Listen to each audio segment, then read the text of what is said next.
For more, we can cross to New York and speak to Ian Reifowitz, a distinguished professor of history at SUNY-Empire State University and co-author of Riling Up the Base, Examining Trump's Use of Stereotypes Through an Interdisciplinary Lens. Ian, thank you for joining Paris Direct.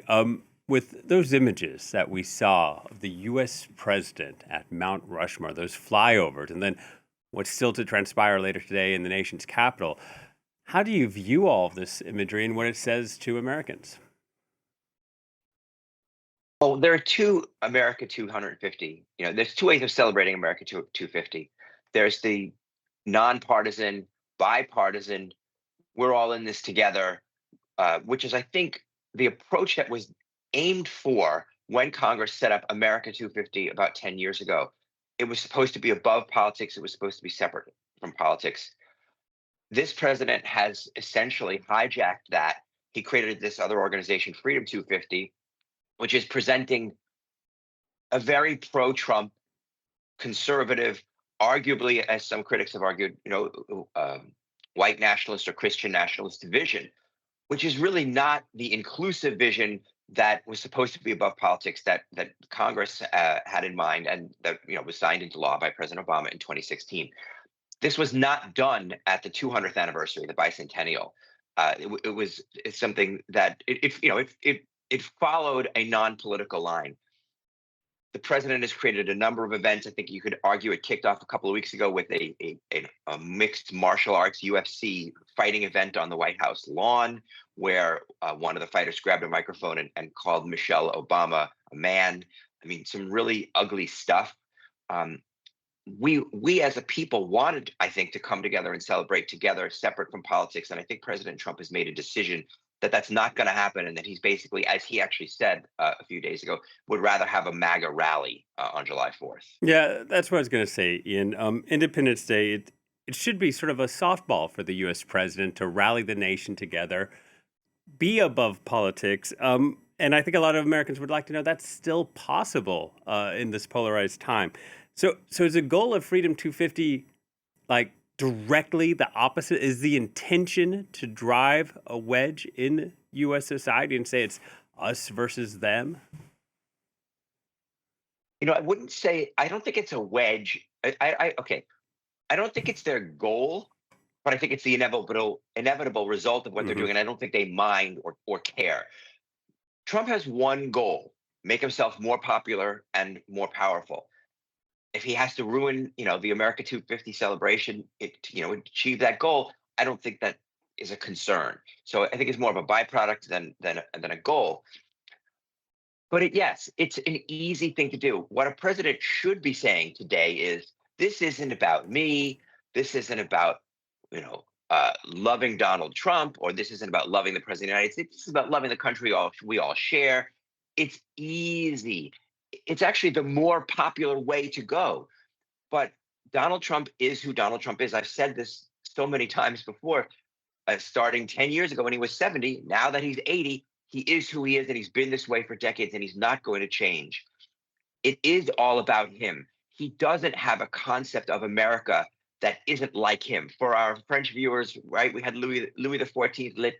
The state, I won't murder my French, but the state is me. The state is me. And I think Donald Trump sees America in the same way. He doesn't have that sense of separation that American presidents have had and are supposed to have. It's not a monarchy, but for him, the state is inseparable from Donald Trump. And putting him in the spotlight there, does he risk upsetting any of his base, or are they right on board with this? That's a great question. I think his base loves this. And this is something that I've written about. They want to feel connected to him and part of the community, the MAGA community, that makes them feel special. The people who are his base, let's call them maybe the 30% of the country. Not everybody who voted for Trump is part of the Trump base, but this Trump base, that is, as I've said, ride or die with him. They don't necessarily want to feel connected to some of the people in America. They want to feel connected to the people in America that they see as true Americans. J.D. Vance has talked about America in this way. He says America is not what every other politician and most, the people who talk about America as having an identity based on a creed, on a belief in the principles of the Declaration of Independence, based on loyalty to the country. For people like J.D. Vance, who I think says what Donald Trump wants to say in a at a sort of higher intellectual level, but it's the same base idea. It's based on blood and soil, right? Something that we've heard out, in 19th century and early 20th century Germany, for example. Blood and soil makes the nation. Well, J.D. Vance talks that way, and Donald Trump, even if he doesn't put it in the exact same words, he and his base, I think, see it that same way as well. Their unity is an exclusionary unity within a section of the American population, rather than bringing every American together in an inclusionary national community. Yeah, and who's left out of that vision of who is an American and who isn't? Right. Well, J.D. Vance says you have to have had your ancestors here before the Civil War. So he's eliminating recent immigrants. He doesn't come out and say, black people aren't included because black people were here before the Civil War. But I think he can't come out and say that directly. But for those in the MAGA base, they're never going to come out and say that too directly, except for the people who are at the most extreme. But I think for them, the people who are the most American are the people whose ancestors, if they didn't come across on the Mayflower, they at least look like the people who came across on the Mayflower. Certainly, immigrants from outside of Europe. When Donald Trump talks about people coming from countries that he insults with a slur, they're not included. People who are LGBT, or at least those who are pushing for that, people who are LGBT to have a fully accepted place in the community, they're not included. So, they don't want to come right out and say who is and who isn't. But it's pretty clear when you have people like the people marching in Charlottesville 10 years ago, who were marching and saying Jews will not replace us. And Donald Trump at least doesn't separate himself from those people. And he says, well, there are good people on both sides of that rally. He makes it clear who's in and who's out. I was reading the White House website about one of the stated goals for this July 4th, and it says, quote, to rededicate ourselves as one nation under God, end quote. One nation under God, a common phrase for many Americans. For viewers, they might not know what to associate it with.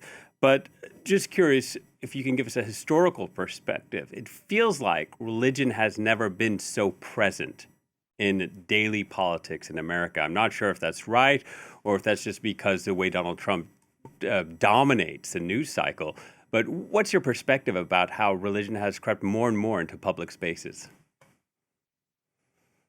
Well, it's very clear, and it's an active choice of the Trump administration. I would say the easiest way to see this is you look at the Secretary of Defense, Pete Hegseth, appointed by Donald Trump, who then renamed, at least unofficially, this department, the Department of War. Pete Hegseth constantly talks about Christ, talks about the military mission of the United States being in service of Christ. This is something that was not done. It's a radical shift from the way that the American military leadership talks about itself, being warriors for Christ. The United States has a long tradition of presenting itself as nonpartisan. This goes back to the founding. Separate. We have got the First Amendment, which says that the Congress shall establish pass no law establishing a church. But then you have George Washington speaking as he did in communication with a synagogue, the first synagogue in America in the 1790s, and saying explicitly that America is not a Christian nation per se, that it is a home for all religions. Donald Trump and his administration are really in some ways turning 250 or so years of history on its head by making America, at least from his government's perspective, a Christian nation. You see this in some of the Freedom 250 events, which have a historical presentation created by Hillsdale College, which is a Christian college, by PragerU, which is an explicitly Christian nationalist organization. They're trying to present America and American history in this Christian light. So this is a choice by the Trump administration to do something very, very different from really any of his predecessors, certainly in recent history, and arguably even going back to George Washington. Yeah, Ian, real quickly, I remember the biggest concern for me on the 4th of July growing up was Did we have the hamburgers? Did we have the hot dogs? And could we find a good spot to watch the fireworks? I might be romanticizing a bit, but it feels like that simpler time is gone. Could we ever get back to a 4th of July above politics? I do think so. The real question for America, present and future, is this: is Donald Trump an aberration? If Donald Trump is an aberration, I could see future, presidents just simply not doing something like this on July 4th. The path of nonpartisan July 4th celebrations is a strong one in our country. So we have a choice. We have a choice. Are we going to continue to elect leaders who are going to follow the path of Donald Trump or not? And when we make that choice again as a country in 2.5 years, a lot more important things will be decided than just the July 4th celebration. But I do think the path of future July 4th celebrations will be affected and shaped by that choice.